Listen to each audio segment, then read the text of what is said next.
Antes de continuar con nuestro análisis, debemos de hacer un ligero repaso sobre el concepto de derivada, específicamente la derivada con el tipo de señales que nosotros vamos a manejar, que son senos y cosenos.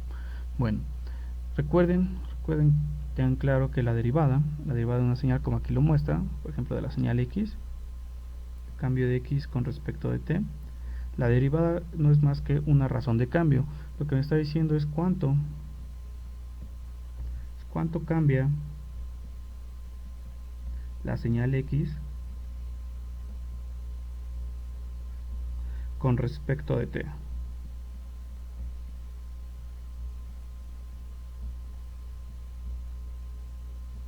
Bien, recuerden muy bien, es una razón de cambio. Los puntos importantes que debemos de notar aquí son los que muestra la gráfica. Como tal, parte de los cruces por cero. Lo que me está diciendo es que la derivada en esos puntos va a ser máximo. Significa que la señal senoidal de un tiempo a otro va a cambiar más de lo que cambiaría en algunos otros tiempos. Y los puntos pico, aquí los pueden ver, esos me está diciendo que en estos puntos la derivada va a ser igual a cero. Lo que significa es que no cambia, ¿no? Su razón de cambio es cero. Bien, si nosotros pudiéramos graficar la derivada de esta gráfica senoidal, ya sabemos que la derivada de una señal senoidal es una señal cosenoidal. Por lo tanto, el resultado quedaría de la siguiente manera. Aquí se puede ya ver la gráfica cosenoidal. Y efectivamente pueden ver que en los puntos de cruces por cero de la gráfica seno, de su derivada, son los valores máximos donde cambia más. Esas son sus amplitudes máximas, ya sea pico positivo o pico negativo. Y aquí, cuando la onda senoidal tiene valores pico, la onda cosenoidal, que es su derivada, tiene los valores de cero. Otro aspecto importante de esta gráfica es los signos positivos, negativos. Nosotros podemos ver en el primer intervalo que va de 0 a pi medios, que es esta parte, todo esto. En ese intervalo nuestra señal senoidal va aumentando de valor, poco a poco, va aumentando de valor hasta llegar a su pico positivo. Eso significa que el valor que yo voy a tener después va a ser mayor al que yo tengo ahorita. Por lo tanto, nuestra señal, la derivada, tiene signo positivo, porque va a ir aumentando su valor. En la segunda parte de esta señal, supongamos que ahora es de acá para acá, todo esto, la señal senoidal va a ir disminuyendo su valor, significando que el valor que voy a tener después va a ser menor al que yo tengo ahorita. Por lo tanto, va a disminuir y la gráfica o el valor, el signo de su derivada va a ser negativo, como lo podemos ver. Finalmente se vuelve a repetir el proceso, llega a su pico mínimo y de ahí vuelve a incrementar su valor la onda senoidal. Nuevamente significa que el valor que yo voy a tener después va a ser mayor al que yo tengo ahorita.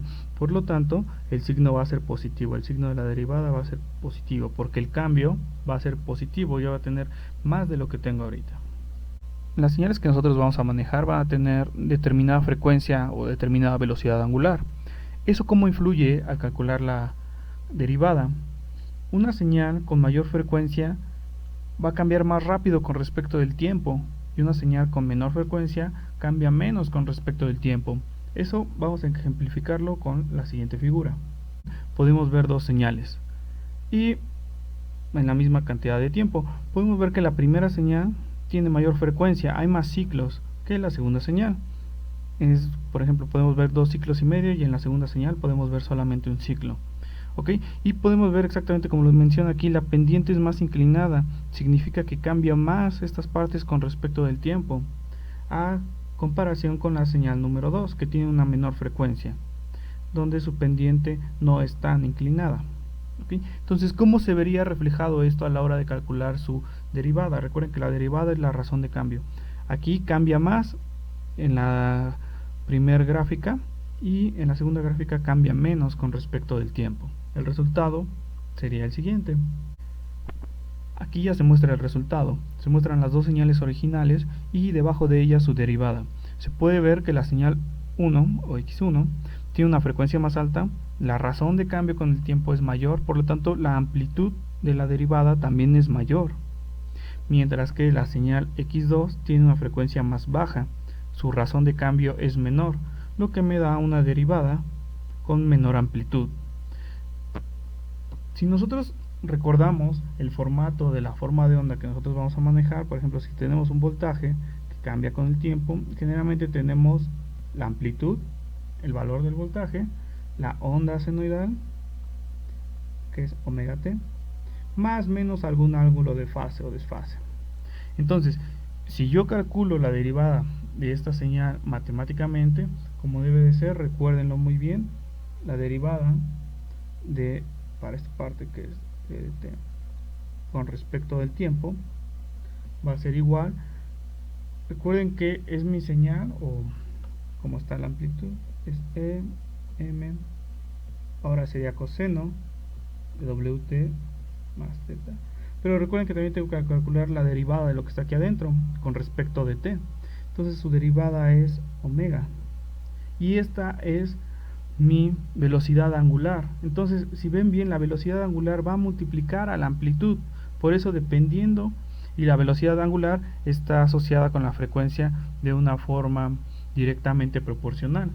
Esto nosotros lo podemos escribir como 2 pi f. Esto es exactamente igual a la velocidad angular, que va a multiplicar a la amplitud por el coseno de wt más menos algún ángulo de desfase. Muy bien.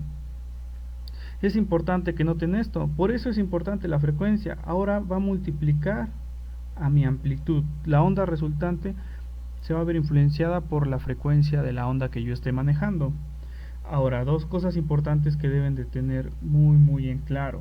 La primera es que la derivada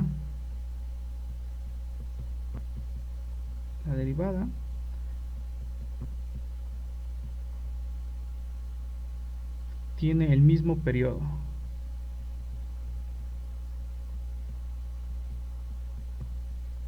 ¿Ok? No cambia, de aquí para acá es el mismo periodo.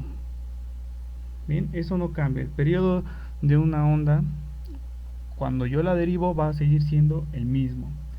Y eso significa también que la derivada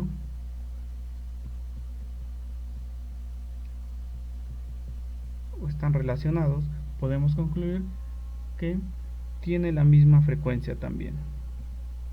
La frecuencia no cambia. Entonces, tiene mismo periodo, misma frecuencia. ¿Qué va a cambiar?